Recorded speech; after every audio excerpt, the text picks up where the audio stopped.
buenas tardes. Los saludo de parte del Parque Tecnológico Tecnicafé desde República Dominicana. Vamos a hacer un pequeño conversatorio sobre el talón de Aquiles del café tostado en el origen para exportación. Son varios temas de gran interés. Tenemos la materia prima. Sabemos que nosotros en Colombia tenemos el mejor café del mundo. Producimos muy buen café, tenemos una cultura cafetera. En ese sentido, no tenemos problemas. Debemos almacenar muy bien esa materia prima, cuidarla para que mantenga sus características iniciales y no las pierda antes de ser tostado el café. Lo tenemos que tostar y moler, luego lo tenemos que manejar de una manera especial durante el proceso de empacado, o sea, mientras lo tenemos en la fábrica, antes de meterlo en el paquete que se va a utilizar. Luego tenemos el empaque. Luego tenemos el diseño del empaque, la atmósfera interna que hay dentro del paquete y el paletizado. Tenemos nosotros, hablando de la materia prima, tenemos nosotros que tener un gran orden y un gran aseo, mucha limpieza, y el orden se necesita para no perder la trazabilidad, para poder saber siempre qué producto estamos utilizando. Si almacenamos el café en pergamino o almendra, también es muy importante. Por experiencia sabemos que tenerlo en pergamino es mucho mejor que tenerlo en almendra. Una vez que visitamos una fábrica muy grande en Suiza, ellos nos decían que la temperatura ideal para almacenar el café verde, que es válido también para el café pergamino, son 18 grados centígrados y una humedad de 55% de humedad relativa del medio ambiente.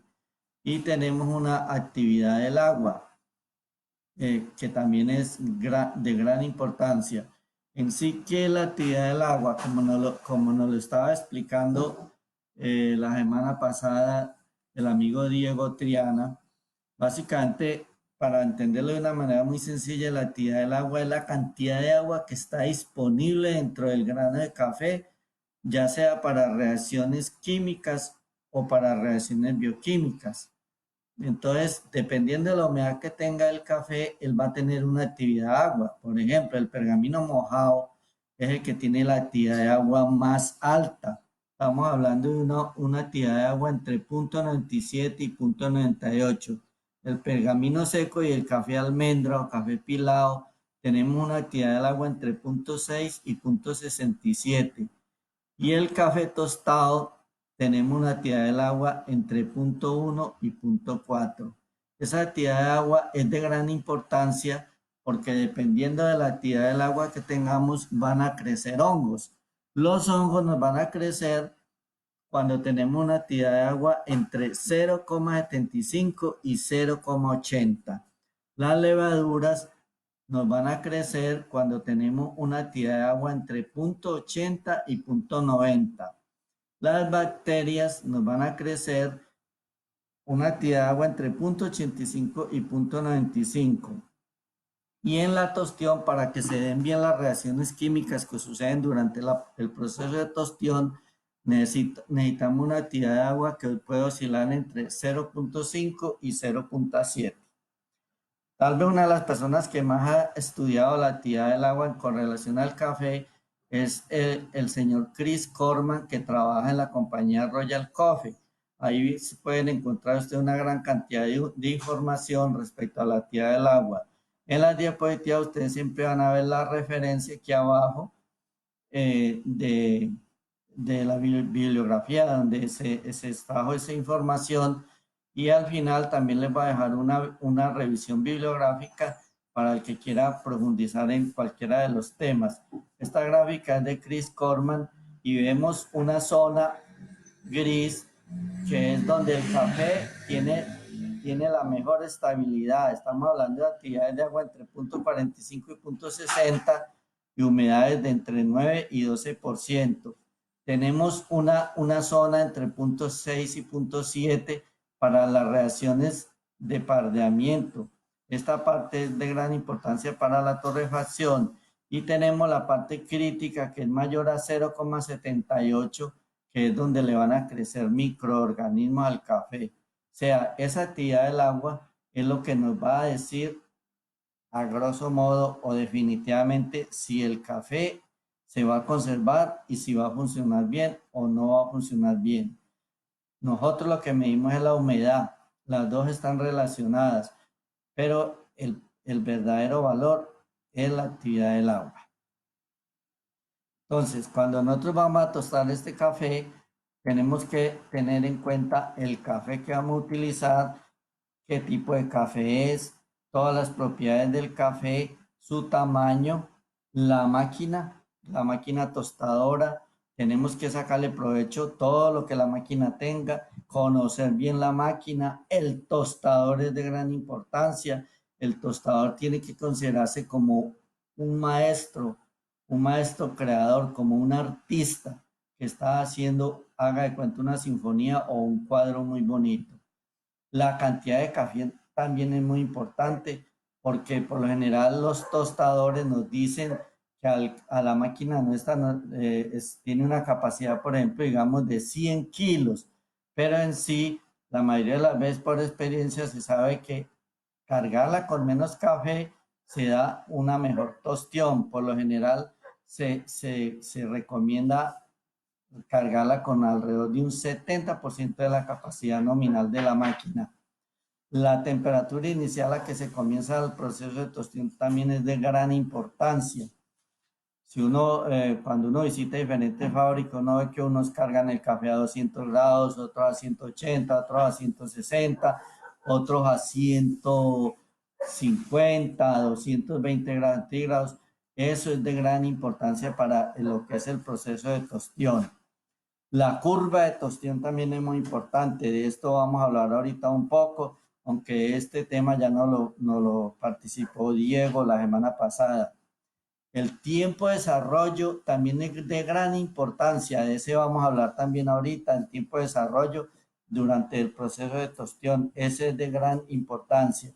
Y el enfriamiento del café al llegar al punto de tostión ideal. El café se debe enfriar lo más rápido posible. Su temperatura debe bajar por debajo de 150 grados centígrados lo más rápido posible. Los estudios más avanzados y más recientes sobre lo que es tostar el café corresponden al maestro Chahan Yeresian y a su equipo de la Universidad del Instituto Politécnico de Zurich.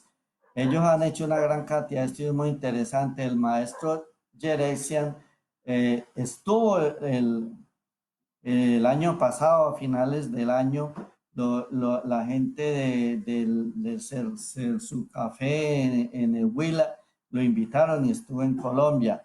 Ellos tienen los trabajos más interesantes y ustedes lo pueden encontrar en YouTube. También tienen muchos artículos científicos, entrevistas, todo. Y son lo más moderno, lo más actualizado que hay en lo que es tostar café es del equipo del profesor Jerexian. Ellos, por ejemplo, cogieron una tostadora Probatino. Eso es una tostadora de la Probat de 1 kilo de capacidad y le conectaron un espectrómetro de masa a la salida. El espectrómetro de masa es uno de los equipos más sofisticados para determinar la composición molecular de cualquier producto.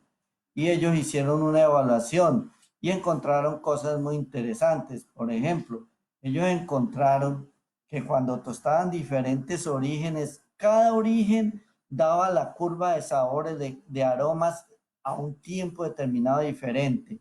Si usted ve estas curvitas que suben aquí, por ejemplo, la de Guatemala es diferente a la de Colombia, que es la de color verde, y es diferente al Igachifi, que es esta amarilla. Cada uno tiene un comportamiento durante la tostión muy diferente. Entonces, la pregunta que nosotros nos hacemos, ellos lo hicieron con orígenes. sea, países, con cafés de diferentes países. Cada café de cada origen genera su pico máximo de aroma en un tiempo diferente. Nos queda la pregunta, cuando estamos trabajando con variedades, con diferentes procesos, con maceraciones, con fermentaciones controladas, con cafés naturales, con cafés de diferentes regiones de Colombia, ¿se cumple esto? Debe ser diferente. Ese es un trabajo que todavía no se ha realizado y que sería muy interesante que en algún momento lo llegaran a realizar. También ellos encontraron otra cosa muy interesante, que la velocidad de tueste también es fundamental para el desarrollo del sabor y el aroma. Por ejemplo, ellos hicieron unas tostiones que llaman estándar y unas tostiones que llaman lentas. Las tostiones estándar eran de 11 minutos y las lentas eran de 20 minutos. Cuando ellos tostaban rápido, los picos de cada uno de los cafés eran muy diferentes. O sea, el café de una región da su pico a un tiempo determinado, cada uno lo da a un tiempo diferente. En cambio, cuando el tiempo era más largo, ellos se traslapan, se tratan de juntar todos en el mismo momento. Entonces, esto también es un resultado muy interesante en cuanto a lo que es tostar café. Por eso uno cuando va a tostar debe tener en mente que está con algo muy complejo, algo muy delicado. Entonces, vamos a hablar de la curva de tueste. La curva de tueste, que es lo que llaman perfilar, que la palabra perfilar no aparece en el diccionario de la Academia Española de la Lengua, es básicamente hacer un registro de contra el tiempo que dura la tostión de lo que nosotros podamos medir. Lo que más se utiliza es la temperatura, pero también se pueden utilizar otras cosas, el color, el sonido, pero la que es más fácil de registrar es la temperatura. Cuando nosotros registramos desde el momento que arrancamos la temperatura del café, nosotros entramos el café a una temperatura determinada y empiezan a haber una serie de procesos hasta que nosotros sacamos el café. Entonces, basados en un estudio hecho en la Universidad de Massachusetts, vamos a tratar de entender esta curva, de qué le podemos nosotros sacar provecho a esta curva. Esas curvas por lo general son difíciles de analizar, o sea, son complicados, pero básicamente lo que nos está dando toda la información como la bitácora. Y la idea es que cuando yo hago una curva, yo tengo un sabor, una calidad de café determinada, si yo vuelvo y repito la curva con el mismo café y con los mismos parámetros, al final voy a obtener el mismo sabor. Esa es la idea central. Entonces nosotros tenemos en la curva una primera etapa de enfriamiento. Por ejemplo, en este caso, esta gente de la Universidad de Massachusetts cargó el café a 160 grados centígrados. Nosotros vemos que la temperatura baja rápidamente, bajó casi hasta 60 grados centígrados. Eso se le llama la etapa E o etapa de enfriamiento. El café se está calentando, pero el termómetro le está midiendo la temperatura dentro del tambor. Entonces el termómetro está percibiendo un bajón en la temperatura hasta que llega a un valor mínimo, que es prácticamente cuando hay un equilibrio y el café y el tambor y la máquina tostadora alcanzan la misma temperatura. Entonces viene un tiempo que se llama de recuperación. R, empieza a subir la temperatura y se empieza a secar el café y a cambiar color. Esto es un proceso endotérmico. En toda esta parte de la curva, nosotros tenemos que administrar calor. Si no administramos calor, el suficiente calor, el café no se va a tostar, simplemente se va a secar y se nos va a pasmar en la jerga de los tostadores. Después viene una etapa que es donde empiezan las reacciones químicas. Esas reacciones químicas son de gran importancia. Está la caramelización, que comienza alrededor de los 150 grados centígrados, y están las reacciones de Maillard, acompañada de otras reacciones que comienzan más o menos alrededor de los 135 grados centígrados. Pero ¿qué sucede? Si ustedes ven aquí este granito de café, ustedes ven acá, le ven diferentes colores.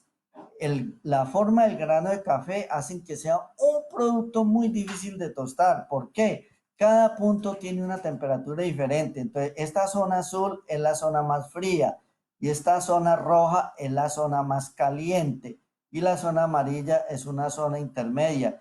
¿Qué quiere decir? Que en el mismo granito de café, una parte está por aquí en la curva, otra está por aquí, otra está por aquí, otra está más adelante, hay otras que están por aquí, o sea, en el mismo granito de café están ocurriendo una gran cantidad de cosas, muchas cosas, y estamos hablando de un solo granito de café, y resulta que no estamos tostando un solo granito de café, aunque el maestro Yeresian, entre sus estudios, hicieron tuestes de un solo granito de café.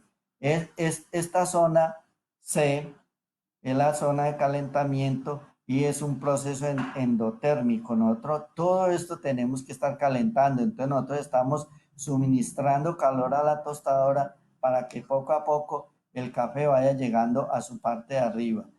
Entonces, nosotros estamos hablando de un solo granito de café, pero mire, si nosotros tenemos un tostador de muestra de 150 gramos, tenemos más o menos 833 granos de café.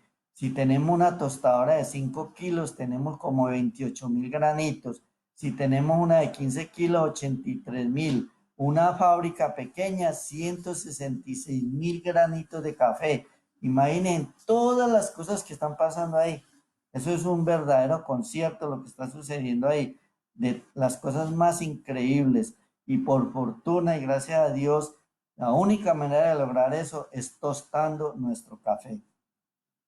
Si nosotros seguimos, llega un punto donde el café empieza a sonar como las palomitas de maíz, como las crispetas, que se llama el primer pop. También le dicen primera crepitación, pirólisis, los americanos le dicen crack. El primer crack, el café empieza a sonar. Esto lo podemos nosotros percibir en máquinas pequeñas y en lugares pequeños, pero en las fábricas grandes, pues uno no escucha eso no se puede escuchar. Y según la mayoría de los estudios que hay científicos, hablan de que ese primer pop ocurre más o menos a 180 grados centígrados, cuando el grano de café, el grano, no la máquina tostadora, tiene 180 grados centígrados. ¿Qué sucede? Ahí empiezan las reacciones exotérmicas. Piros, fuego, lisis, romper.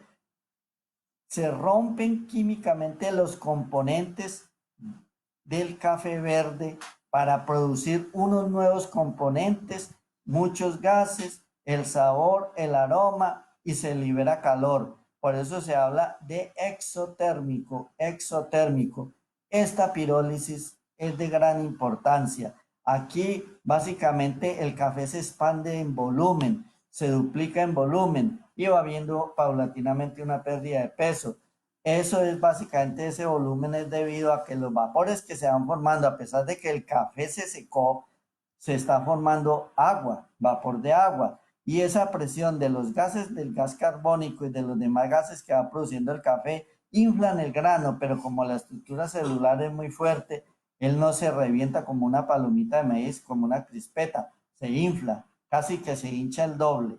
Entonces eso sucede hasta un punto determinado donde se va a quedar callado. Eso es lo que se llama la primer pirólisis. A mí me gusta decirle a las pirólisis con, no, con la letra pi. Eh, me queda más fácil, pero eso por lo general la literatura no lo encuentra con la letra pi. Si nosotros seguimos hasta este punto, ahí el café se va a quedar callado. O sea, él aquí empieza a hacer pop, pop, pop, pop, pop, pop, pop, pop, pop, hasta que llega aquí, se queda callado. Si nosotros queremos seguir, tenemos que volver a calentar. Entonces tenemos endotérmico, proceso endotérmico. Tenemos que suministrarle más calor para que el café llegue a la segunda crepitación. Esa segunda crepitación es rompimiento de las paredes celulares, se rompen las paredes celulares. Y cuando en la primer pirólisis me estaba diciendo pop, pop, pop, pop, en esta me va a decir cri, cri, cri, cri, cri, cri, cri, como cuando se está incendiando la madera, cuando hay un incendio, suena así. Estos son ya tuestes bastante oscuros, muy oscuros. hay regiones y consumidores que les gusta mucho. Entonces, cada punto de esta curva, me va a dar un sabor y un aroma. Y si yo cambio el camino, si me voy por aquí por arriba o me voy por aquí por abajo, me va a cambiar el sabor y el aroma. O sea, como ustedes ven, la cosa no es fácil. Si nosotros seguimos analizando la curva, vemos que hay tres zonas de gran importancia para el maestro tostador. La zona de caramelización, la zona de que se producen las reacciones de Maillard y la pirolis, producción de sabor y amor, aroma, y la última zona que es para los tostes muy oscuros. Entonces, ¿qué sucede? Si yo quiero más caramelo, más dulce y todo, tengo que extender esta curva aquí, tengo que alargar este tiempo. Si yo quiero alargar aquí, tengo que alargarlo. O sea, si yo me voy así rápido, rápido, rápido, las reacciones van a ocurrir muy poco tiempo y voy a tener un café pobre en sabor y aroma. Entonces, yo lo que tengo que tratar es de dilatar. Si yo quiero aquí riqueza de sabor y de aroma, mucha poesía en el café, tengo que extender esto, tengo que alargarlo lo que más pueda. Tengo que alargarlo. Eso es de gran importancia. Entonces, nosotros encontramos en la literatura el tiempo de desarrollo, que es de gran importancia, es el porcentaje de tiempo desde el momento que el café comenzó a crepitar hasta que lo sacó. Por lo general, en la mayoría de los gurús de la tostión, hablan de tiempos de desarrollo entre el 20 y el 25% para que el café entregue la mayor parte del sabor. ¿Qué quiere decir eso? Que esta parte no es tan importante para el desarrollo del sabor y el aroma. Yo puedo acortar este, pero alargar este. Si yo acorto este, tengo menos sabor y menos aroma. Al final de la charla vamos a hacer responder las preguntas. Si no alcanzamos hoy y si ustedes quieren, podemos seguir mañana. Porque es que yo aquí no las estoy viendo las preguntas, entonces por eso no les puedo contestar ahorita. Ok. Sigamos. Entonces tenemos nuestro grano verde que tiene una estructura compacta y densa. Tenemos una organización intracelular sofisticada y una estructura nodular. En ese café van a ocurrir profundos cambios en la microestructura. Va a haber aumento de volumen, una deshidratación y una gran cantidad de reacciones químicas que son muy complejas.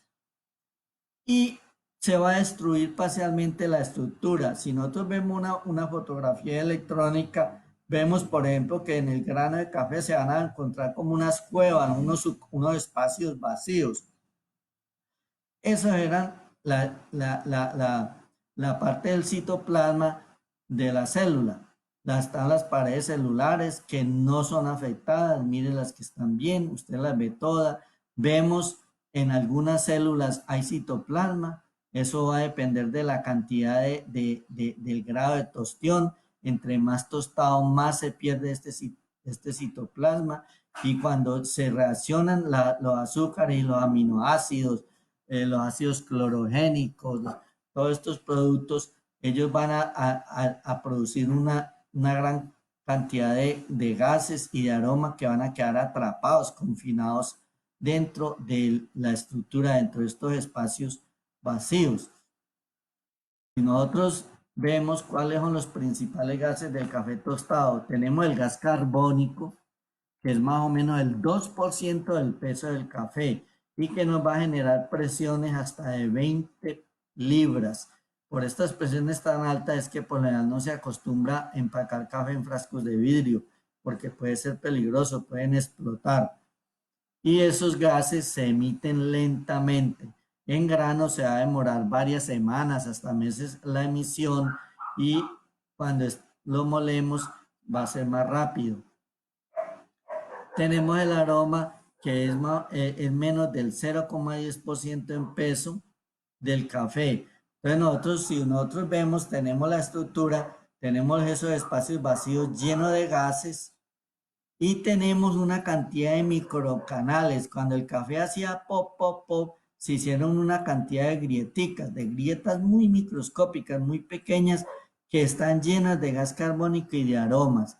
Entonces, este gas carbónico que está en los socavones, en las cuevas grandes, por decirle así, es el que nos va a inflar el paquete y el que nos va a crear problemas cuando nosotros hacemos, por ejemplo, el café expreso con el café recién tostado. ¿Por qué? Porque ese CO2 entonces nos va a hacer muchas burbujas y nos va a alterar la crema. Y además ese CO2, ¿qué sucede con ese CO2? Ese CO2 reacciona con el agua y me produce ácido carbónico y me cambia la sensación de acidez. Por eso es muy normal que la mayoría de los baristas dejan reposar el café un tiempo determinado para que se estabilice el café y no nos presente este problema. En estos microcanales todavía hay CO2 y hay aroma.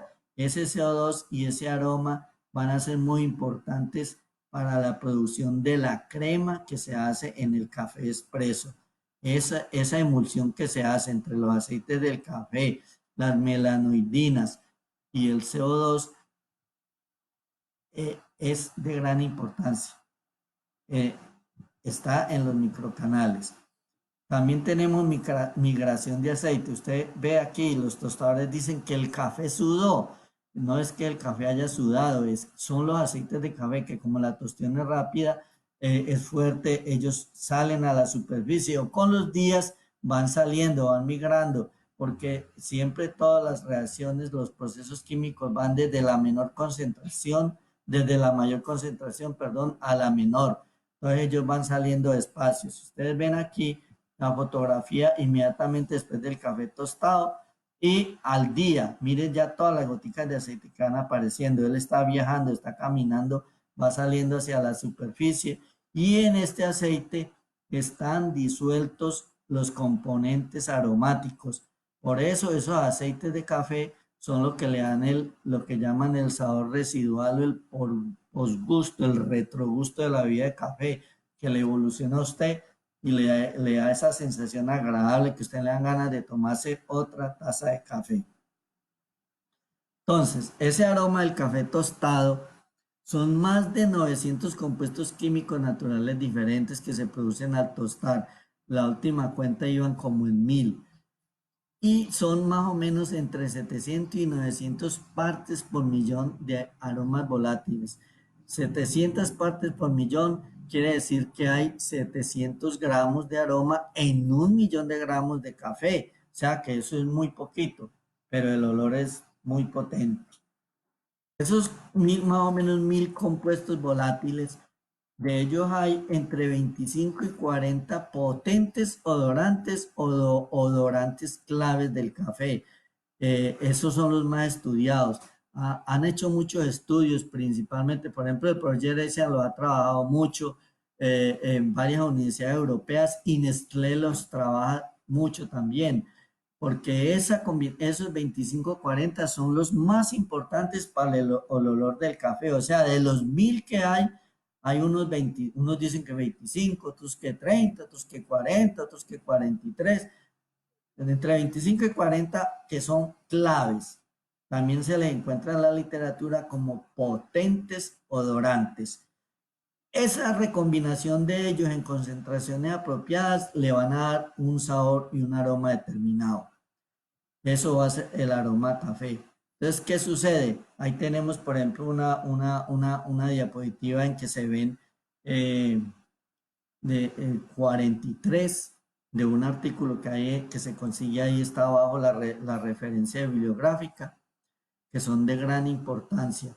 Ninguno de ellos huele a café. Es la combinación. Y cuando usted cambia la combinación, le va a cambiar el olor. Por ejemplo, el café, entre las cosas que tiene putrexina y cadaverina. Y la putrexina y la cadaverina se da en los seres muertos, en los animales que se mueren. Pero en el café están a una concentración tan bajitica, tan bajitica, que no huelen así. Y ellos, unidos con los otros, es que le van a dar ese aroma a café. Ok, entonces pequeños cambios en esos potentes odorantes me producen nuevos aromas y sabores. ¿Y cómo se hace eso? Tostando el café. Por fortuna para nosotros, la industria no ha sido capaz de hacer eso en el laboratorio. porque para ellos serían felices, porque si lo pueden hacer en el laboratorio, se lo echan al cartón y después venden cartón molido como café. Miren ustedes, por ejemplo, un estudio que hizo Nespresso en Perú. Ellos pusieron a hacer un estudio cómo cambiaba los odorantes con el beneficio. Cogieron el mismo café por vía húmeda y el mismo café por vía seca y le midieron algunos de los potentes odorantes. Usted ve, por ejemplo, la Damascenona, que es muy importante, que tiene muchos sabores afrutados, a frutas. Eh, Básicamente estos son iguales, pero usted ve estos butanoatos, estos últimos tres, los valores son bien diferentes. ¿Se ve cómo cambiaron con el proceso en la finca? Y eso que aquí no estamos hablando y no de vía húmeda y vía seca, esto lo estudiaron cuando todavía no existían las fermentaciones controladas, las maceraciones carbónicas, las deshidrataciones, bueno, tantas cosas raras que están haciendo ahora. Eso, imagínense ahora todo eso lo que está sucediendo en el grano de café. Entonces, vamos a seguir hablando del incremento del grado de tueste. Hay un color. Ese color es un indicador, es el indicador más obvio para determinar el grado de tueste. El más visible cambia gradualmente y se puede medir muy fácil. Se puede medir ese color. Existen colorímetros. En Colombia fabrican colorímetros para medir el color, muy buenos esos colorímetros. Entonces es muy importante. ¿Por qué? Porque eso está íntimamente relacionado con el desarrollo del proceso de tueste. Entonces nosotros vemos que cada color va a tener un nombre, esos valores, y en cada país tiene un nombre diferente. Nosotros nos tenemos que familiarizar por eso, porque si nosotros queremos vender nuestro café en Italia, por ejemplo, en el norte de Italia o en el sur de Italia, usan colores diferentes. En Francia, colores diferentes. Yo no puedo tratar de imponer, por ejemplo, en una ciudad que usan es que el Full City, yo llego con un tueste medio y a la gente no le va a gustar. Entonces yo tengo que tener muy claro, muy consciente el color. Hay que estar muy claro y siempre tener el mismo color. Cuando yo cambio el color, me cambia el sabor y el aroma.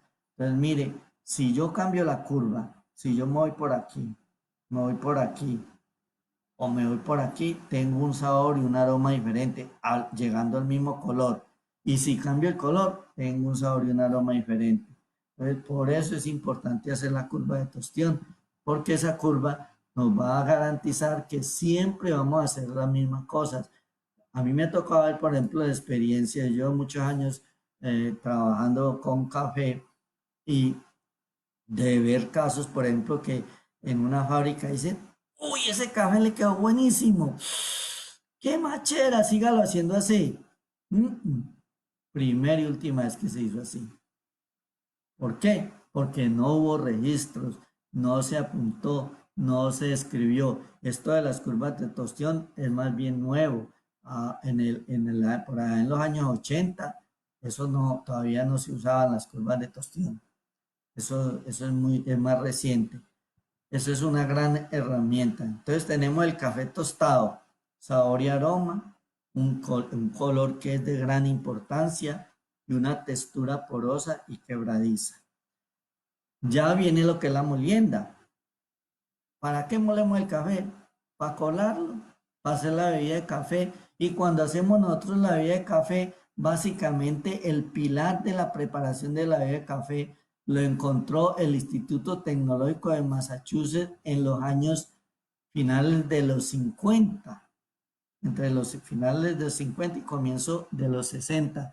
El maestro Ernest Lockhart fue contratado para que estudiara lo que era la química de colar café. Y ellos básicamente lo que encontraron es que usted puede extraer con agua caliente el café hasta un 30% de la sustancia que él tiene y que lo ideal era entre el 18 y el 22%, que si extraemos menos del 18% estamos desperdiciando sabor, el café va a ser pobre en sabor. Y si lo hacemos con un mayor del 22%, Entonces, ¿qué sucede? El café va a ser una extracción muy fuerte y va a caracterizarse por ser muy amargo. Entonces, el método de preparación, la cafetera, la receta, o sea, cantidad de agua y cantidad de café que se utiliza, y el preparador de café son los que me van a determinar básicamente la molienda. O sea, si por ejemplo yo voy a utilizar el café en una prensa francesa, no me sirve cualquier molienda. Voy a usar una cafetera moka italiana, no me sirve cualquier molienda. Un colador de tela, no me sirve cualquier molienda. Hay una molienda adecuada y todo va a estar básicamente determinado por la filosofía de lo que es preparar la bebida de café, lo que es lo que trabajan ahora nuestros amigos los baristas. Entonces, en la fábrica antes de empacar, tengo el café tostado. ¿Cómo lo almaceno? A ver, ¿cómo yo almaceno el café en la fábrica? Lo meto en sacos y lo dejo ahí tirado mientras lo muelo. Lo meto en tanques semitapados. Le pongo ahí una tapa ahí puesta encima y lo dejo y me voy. Eh, el clima, lo dejo en un lugar fresco, lo dejo en un lugar caliente. El tiempo, cuántos tiempos me demoro antes de molerlo y empacarlo. Todo eso es importante.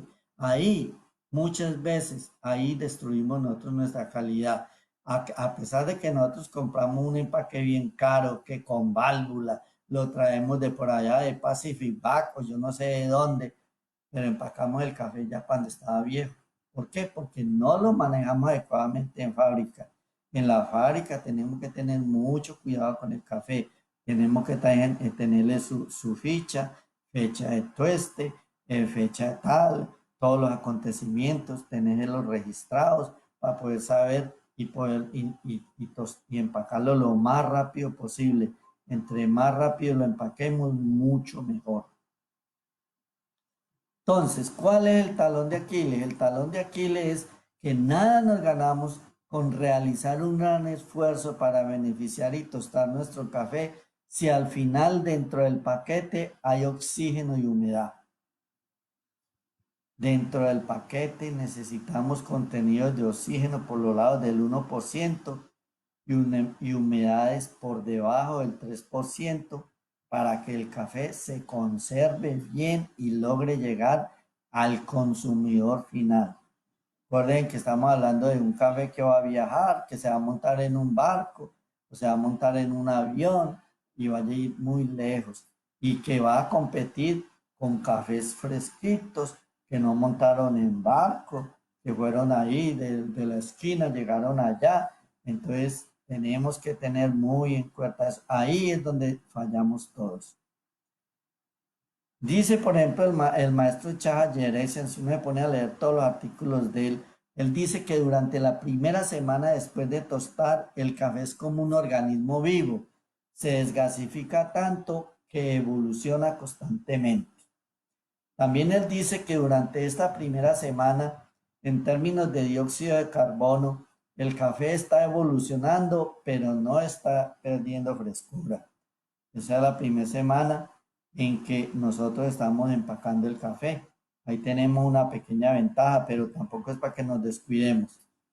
También dice el maestro Yeresian que después de la primera semana el café comienza a calmarse. En este punto ha perdido algo así como el 60% del gas carbónico, por lo cual se vuelve más tranquilo y más estable. Y termina diciendo que después de una semana es cuando comienzan a verse los cambios como la pérdida de frescura, particularmente en el aroma. O sea, ahí tenemos que tener mucho cuidado. Por ejemplo, ellos sacan esta gráfica de la pérdida de CO2 con el tiempo.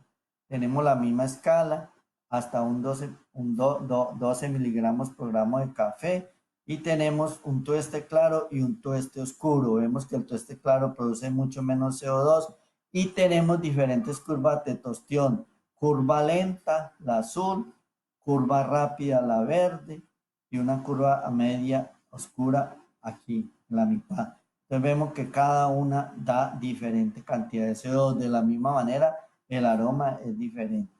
Entonces vemos que el tiempo vemos que, por ejemplo, aquí tenemos nosotros que a las 250 horas, 300 horas todavía está emitiendo CO2. Entonces, en la fábrica nosotros tenemos que tener el café no simplemente en un tanque, pongámosle una tapa hermética y metámosle nitrógeno. Nada me gano yo con ponerle la tapita, como veo que lo hacen en la mayoría de las fábricas pequeñas en Colombia, y le ponen una tapita con una valvulita que se abre que a 2 psi. Pero ¿qué sucede? Que adentro el oxígeno que quedó atrapado dentro del café cuando yo lo eché en ese tanque es suficiente para envejecer el café. O sea, prácticamente estoy haciendo muy poca cosa. ¿Cuáles son los principales enemigos del café tostado? El oxígeno es el peor. La temperatura, la humedad y el tiempo. Otros enemigos, el grado de tostión va a determinar también si se envejece más rápido o más lento. La porosidad del café, el área superficial, o sea, lo molido que esté, entre más molido, más rápido se envejece. Y la exposición. La vida útil, podemos hablar de dos tipos de vida útil. La primaria, que va a depender de las propiedades barreras del empaque, la calidad del empaque que yo estoy utilizando, la atmósfera interna, lo que está ahí adentro, la cantidad de oxígeno que hay adentro y la actividad del agua. Y la secundaria, que son los hábitos del consumidor. Es muy importante decir por qué. Yo llevo el paquete de café, lo llevo con muy poquito oxígeno, lo tengo bien y todo, pero el consumidor en la casa llega y lo abre y lo deja destapado y lo deja ahí encima de la alacena o encima en la cocina, encima de la mesa y no lo tapa. Entonces, ¿qué sucede? Que el café rápidamente pierde el aroma. De una, se va a perder. Entonces, los hábitos del consumidor son vitales. Por estos malos hábitos del consumidor es que, por ejemplo, uno encuentra muchos artículos en que dicen que no es bueno meter en el congelador el café tostado y molido después de que uno lo compra y lo abre. Pero yo no estoy de acuerdo personalmente con eso. Lo que pasa es que uno es muy descuidado y uno lo que hace es que lo deja ahí destapado, se le olvida. Entonces se condensa el agua como estaba frío y chupa humedad y se envejece más rápido. Lo que yo tengo que tenerlo en un tarro hermético con tapa rosca, hermético. Saco del congelador o del freezer o de la nevera el café, saco la poquito de que voy a usar para colar el café, lo tapo y vuelvo y lo guardo. No lo dejo ahí. Entonces, en la mayoría en los baristas, por ejemplo, se ve mucho que ellos dicen que no se debe guardar en la nevera. Yo sí lo guardo en la nevera, pero dentro de un tarro hermético y teniendo mucho cuidado. Dice también el maestro Yeresian que la temperatura es el principal motor del envejecimiento. Cualquier reacción química se puede frenar disminuyendo la temperatura. Y eso es para todo tipo de alimento. No es solo para el café. Y para todas las cosas en el universo. Todos los procesos ocurren más lentos entre más baja sea la temperatura. La doctora Emma de la SCA, ella dice, una disminución del 50% en la vida útil sucede por cada 10 grados centígrados de incremento en la temperatura. Dicho de otra manera, uno lo encuentra mucho en los artículos sobre alimentos, por cada 10 grados centígrados que uno baja la temperatura, duplica el tiempo de vida útil del producto. Eso es válido para todos los alimentos y para el café. El envejecimiento va a ocurrir de varias maneras. Hay pérdida de aromas, se pierde el buen sabor. Esos componentes volátiles son moléculas muy pequeñas y muy fugaces, se van rápido. Entonces, esas son parte de la poesía, parte del aroma del café. Ellas tienden a irse rápido, a volarse. Por eso el café no se puede dejar destapado. Reacciones internas. Empiezan a reaccionar. Hablábamos de más de 1000 compuestos químicos. Ellos reaccionan entre sí. el uno con el otro, el de allí para allá, allí, y producen unos nuevos que tienen mal sabor. Oxidación de aromas. También de esos 1000 compuestos hay muchos que se pueden oxidar. El oxígeno cojo y los oxida y dan mal sabor. Y tenemos el más grave de todos, que es la oxidación de los aceites. Entonces el café se pone rancio, se pone viejo. El café tiene más o menos un 14% de aceites. Y esos aceites llevan disueltos los aromas, pero se pueden volver rancios. Entonces ahí tenemos un gran problema. Dice el doctor Marco Wellinger, que es del equipo de Challenger Exian, que por cada un 1% de incremento en el contenido de oxígeno dentro del paquete de café tostado, se incrementa la velocidad de degradación en un 10%. Dice Paul Songer, es uno de los maestros, de los hombres más respetados en la industria del café en Estados Unidos. Si hay un 4% o más de oxígeno presente en el paquete, es suficiente para dejar el café completamente rancio. Oiga, pues, un 4% de oxígeno. Recordémonos que el aire normal que nosotros respiramos tiene un 21% de oxígeno. Y dice Paul Songer que además de un empaque que proteja bien el café tostado, se requiere de un contenido de oxígeno menor al 2% y una humedad por debajo del 3%. Simplemente reducir el contenido de oxígeno al 0,5% en un contenedor de café, o sea, en un empaque, puede aumentar la vida útil hasta 20 veces, dice Anthony Watson. Ese es otro maestro tostador americano. Y nuestro ilustre y respetado amigo Ernesto Illy, de Illy Café, que es una familia de químicos que son tostadores de café. Él dice, en términos generales, la velocidad de todas las reacciones de oxidación que ocurren en el café tostado, incluyendo las inherentes al aroma, se incrementan con la presión del oxígeno, la temperatura y la actividad del agua. Y dice nuestro maestro Illy, la humedad del café tostado oscila entre el 1,5 y el 5%, lo cual corresponde a una actividad del agua entre 0,2 y 0,4. Usando este dato es evidente que la oxidación de los lípidos es la reacción prevalente, o sea, la más peligrosa de todas. Y desgraciadamente para nosotros, muchos cafés de nosotros, cuando los llevamos a los supermercados en Estados Unidos, en Europa, en Japón, llegan así, rancios. Y la gente los compra una vez y no los vuelve a comprar, no repite la compra. Porque está bien uno ayudar a los demás, pero tampoco para que le vendan un producto malo. Y también dice Anthony que está demostrado que una alta humedad actúa como un catalizador para acelerar el envejecimiento del café tostado.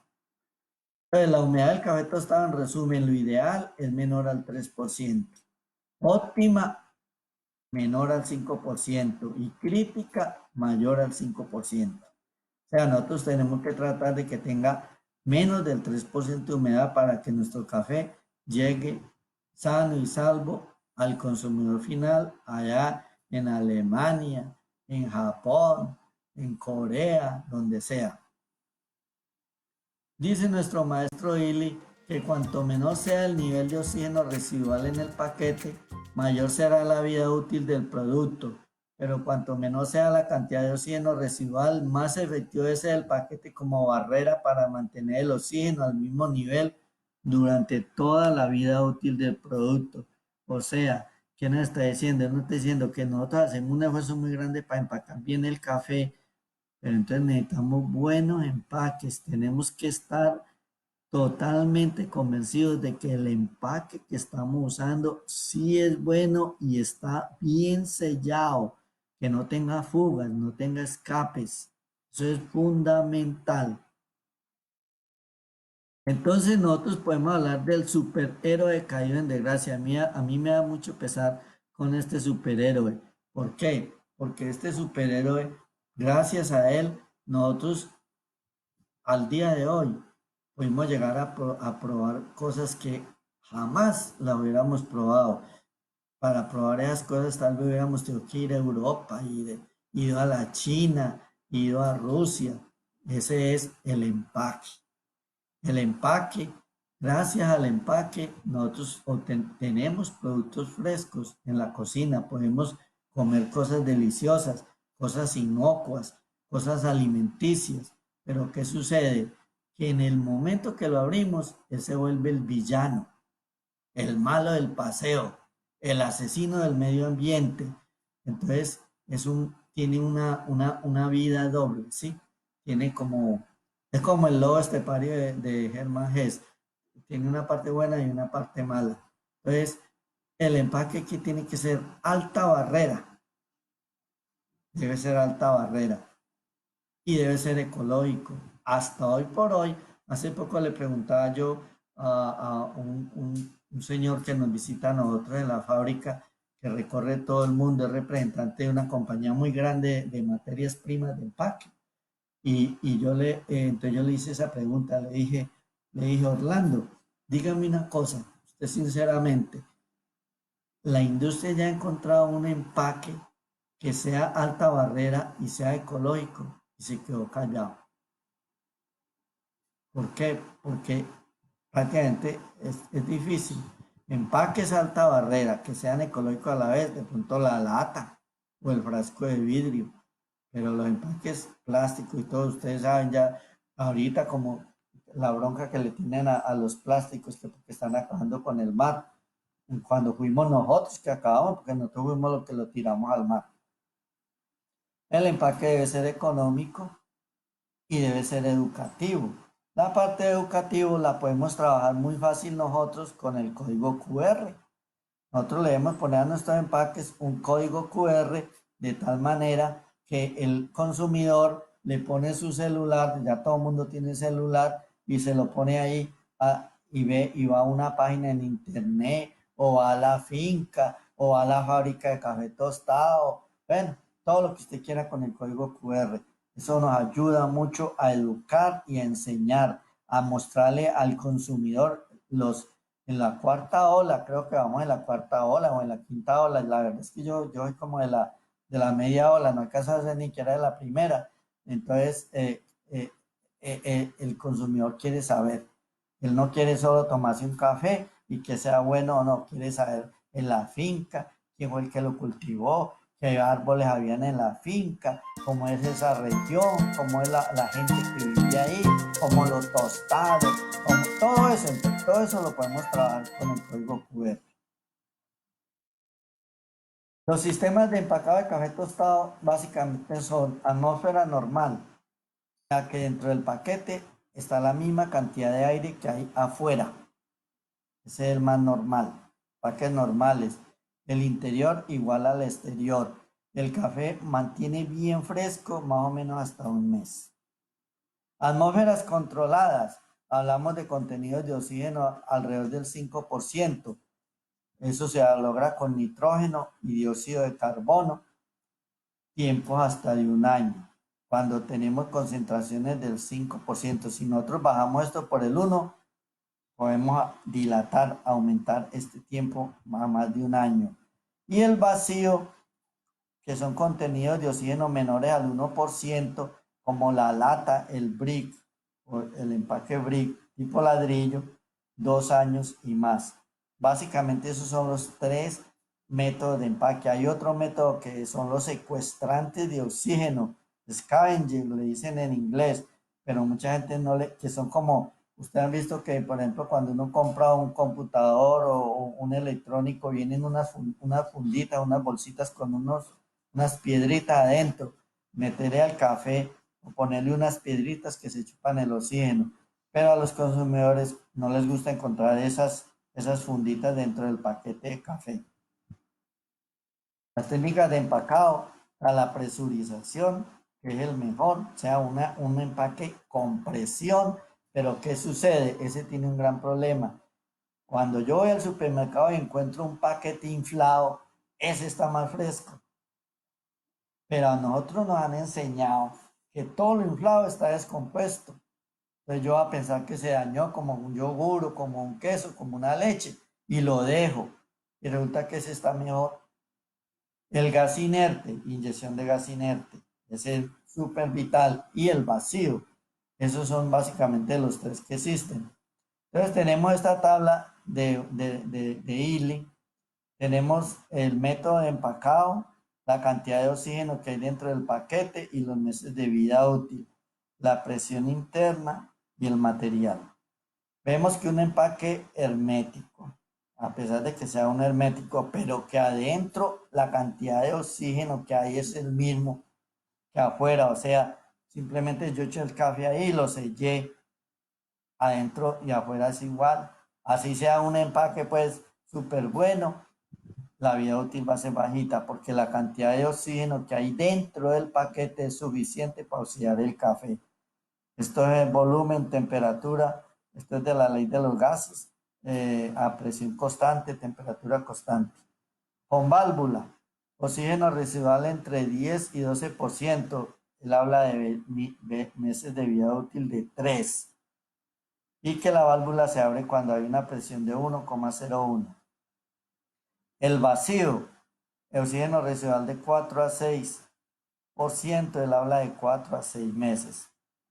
La atmósfera inerte, oxígeno residual del 1 al 2%, él habla de 6 a 8 meses de vida útil. Y el presurizado, oxígeno residual menos del 1%, 18 meses de vida útil.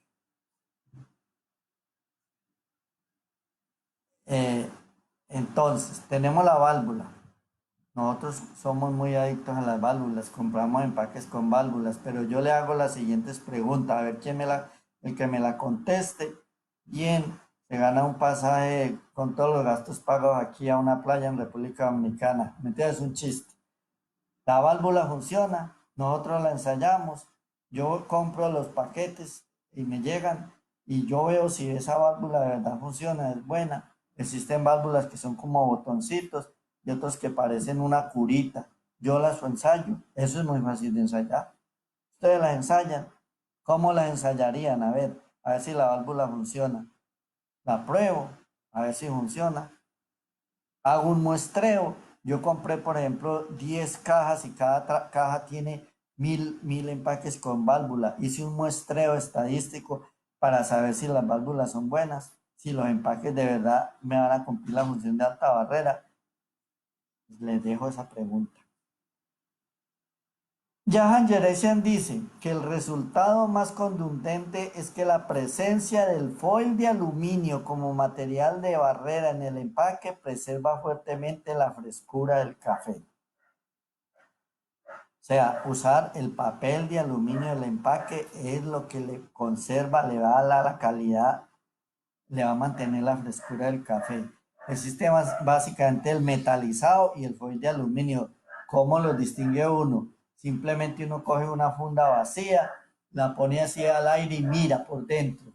Y la pone contra una luz y mira para adentro. Si se ve, si pasa la luz, quiere decir que es un metalizado. Si es oscuro, quiere decir que es foil de aluminio. Y dice el maestro Billy que la tasa de deterioro del café tostado aumenta 7 veces con cada aumento de temperatura de 10 grados centígrados. Veamos, por ejemplo, midiendo. Esta es la lata de Illy. Illy, prácticamente todo lo que ellos empacan, lo empacan en lata. Y es una lata especial resistente. Oxígeno, 0,26%. Excelente. CO2, 24,72%. ¿Qué quiere decir esto? Que tostaron y empacaron el café rápido. No lo dejaron en un tanque o en un silo o por allá en un saco esperando que se desgasificara. No, de una para el paquete, vea. Eso es lo que le está diciendo esto. Presión, 912 milímetros. Eso está presionado. No se ve porque es una lata. Si fuera un empaque flexible, estaría así inflado, gordo, gordo. Y la humedad, que hay una cosita que no me la deja ver, pero yo sé que es bajita. La diapositiva aquí me sale una cosa que me da miedo quitarla porque de pronto se me pierde la presentación. Este otro café, por ejemplo, este no es una lata y mire que cumple lo mismo. Oxígeno bajito, 1,48. CO2, este tiene mucho más, 42,94, presión normal. Ese no está presurizado. ¿Por qué? Porque hay mucho espacio vacío dentro del paquete. Y la humedad está bajita. Este de Dunkin' Donuts, oxígeno 3,27. No, ya está, como decirle, está como una preocupación. Lo ideal es que fuera menor, pero todavía es bajito. Este tiene mucho CO2, mire, 54,47. ¿Qué quiere decir eso? Que lo empacaron de una. Y ese CO2 va barriendo poco a poco. Él va saliendo del grano. Cuando él está atrapado dentro del grano de café y va saliendo y va empujando el oxígeno y el oxígeno va saliendo por la válvula. Vea, aquí está la válvula. Cada que se abre la válvula, se cumple la ley de Dalton de los gases, presión total igual a presión, suma de presiones parciales. Entonces, se escapa un 2% del CO2 y se escapa menos del 0,1% del aroma y se escapa oxígeno también. Entonces, él está trabajando, empujando poco a poco el oxígeno, pero de todas maneras queda, no es capaz de sacarlo todo. Este café de Starbucks, oxígeno, altísimo. CO2, más o menos. ¿Qué quiere decir esto? Que lo empacaron, tostaron, molieron y empacaron, pero no le sacaron el oxígeno que había dentro. Mírelo ahí. Eso es suficiente para envejecer el café. Ese café, cuando llegue al consumidor en otro país, va a llegar viejo. Este otro es un Orinoco. Oxígeno, alto. CO2, bien. Humedad, bajita. El mismo problema, que es básicamente el talón de Aquiles de nosotros. Nosotros cogemos el empaque con válvula, empacamos el café y lo cerramos, pero adentro está la misma cantidad de oxígeno que había aquí afuera. Ese es suficiente para dañar el café. Esta es la base. Oxígeno también muy alto. CO2, más o menos, está más bien bajito. Este sello rojo fue comprado en Nueva York, creo que fue en Nueva York. Oxígeno estaba bajito, pero el CO2 muy bajito. ¿Qué quiere decir eso? Que lo dejaron mucho tiempo desgasificando antes de empacarlo. ¿Para qué? Para que no se infle, para que no se ponga barrigón el empaque, porque si no el consumidor lo deja ahí, no se lo lleva. Monte Alegre, otro café. Esto está en la olla, vea. 0 CO2 quiere decir que lo empacaron viejo. Y oxígeno tiene prácticamente todo el mismo que hay afuera. Este otro esquema navado, la misma cosa. Lo único que tiene bueno es la humedad, pero para qué si el oxígeno ya lo va a acabar. Este que de las Indias occidentales, la misma cosa. Oxígeno, CO2. Esta lata de Muscle Wash con válvula, vea, de Muscle House. Oxígeno, alto. CO2, bajito. ¿Qué está haciendo la válvula?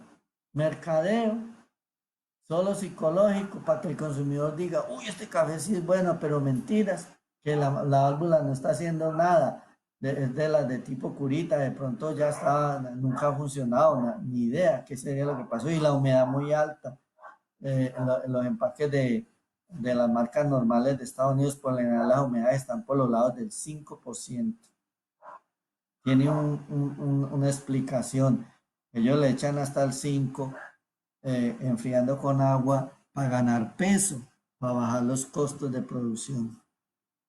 Entonces, no lo olviden, podemos tener el mejor empaque del mundo, pero si no sacamos el oxígeno al empacar, hemos perdido la inversión en empaque.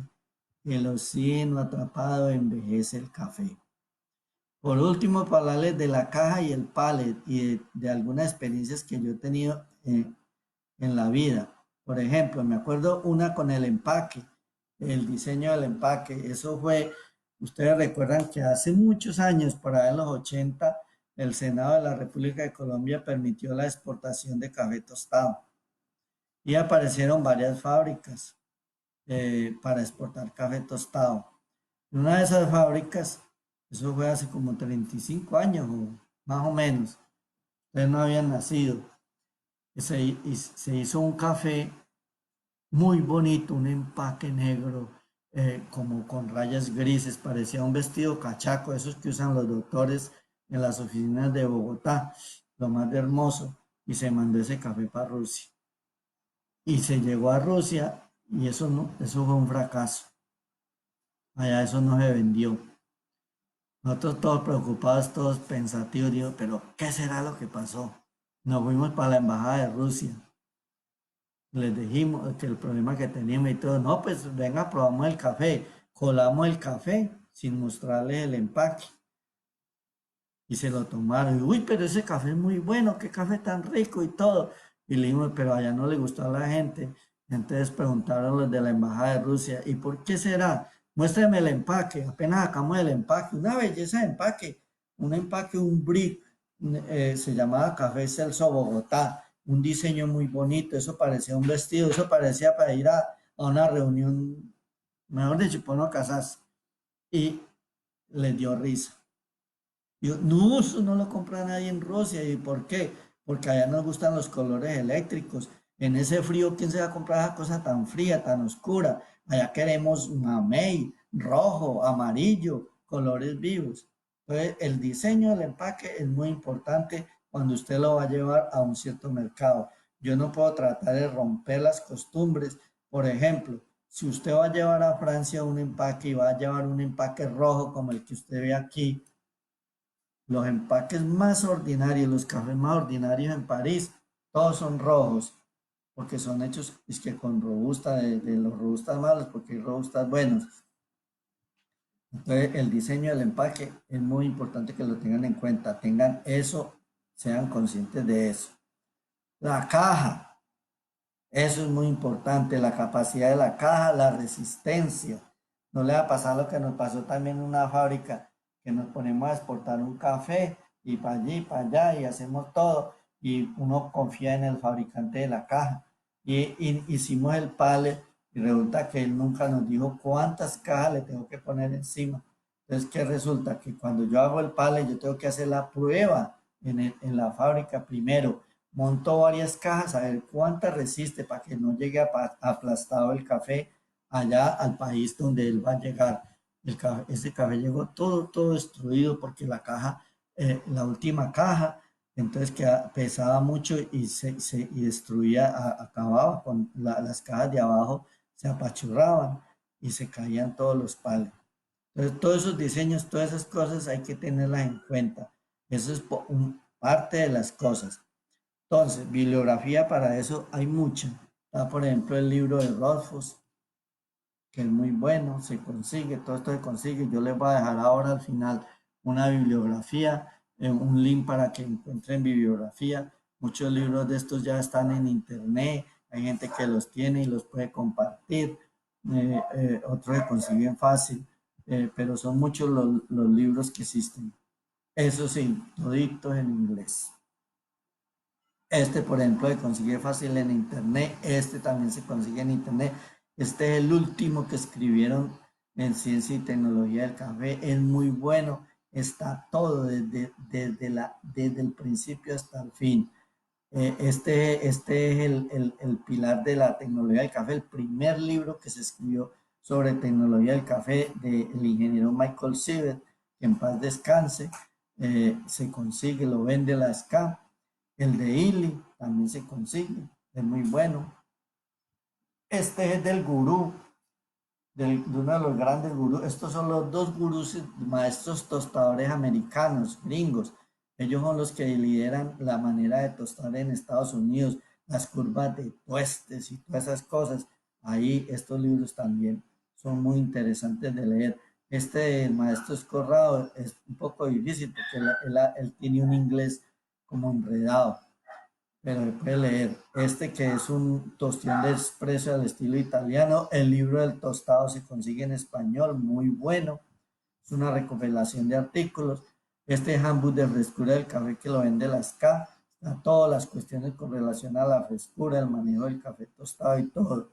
Y los mejores artículos que yo he encontrado en internet sobre tostión de café son del maestro William Booth. Él es el que mejor explica y que se le entiende fácil lo que es tostar café. Eso los encuentran, están en la bibliografía, se consiguen todos en el internet, son muy buenos. Curvas de tueste encuentran aquí en Roadlock, hay muchas curvas, ahí hay una gran cantidad, miles y miles y miles de curvas de café de todo el mundo. Entonces ustedes van a tostar un café, ustedes lo buscan uno ahí que se le parezca y ensayan y prueban. El tostador tiene que probar lo que tuesta. Si no prueba lo que tuesta, está en la olla. Las curvas y cataciones y mucho más. El Royal Coffee, que era donde era el maestro Corman, ellos tienen una página muy buena y dan todo, cataciones, curvas, explican muy bien, entonces le sirven a uno como guía. Esas son muy buenas. Ahora va a haber un curso, el maestro Escorrado acaba de, con traducción al español. Yo estoy que me inscribo, pero es que vale $100, entonces estoy como pensativo, porque dice curso de todo este grupo de entrenamiento para principiantes. Vamos a ver si esta noche me animo y me inscribo, a ver qué es lo que enseña el maestro Escorrado, porque lo va a hacer es que con un traductor. Ojalá el traductor sea bueno, ahí está el link para el que quiera inscribirse. Eh, para ver, a ver qué es lo que dice él. Es un tipo interesante, yo lo sigo por Instagram. El otro es Rob Hoss, también interesante. Hoy creo que hubo un webinario en internet que lo encuentran ahí, lo pueden bajar la grabación sobre todo lo que viene la tostión del café con relación al virus ese que nos tiene escondidos. Y aquí les voy a poner ahorita mismo en la página, en el grupo de chat de Parque Café y en el Facebook, un link a un blog que yo tengo donde yo hablo boberías sobre café, que me gusta a veces que estoy aburrido y me pongo a escribir sobre café. Entonces ahí les puse toda una bibliografía, muchos recursos para el que le guste eso. Les agradezco mucho.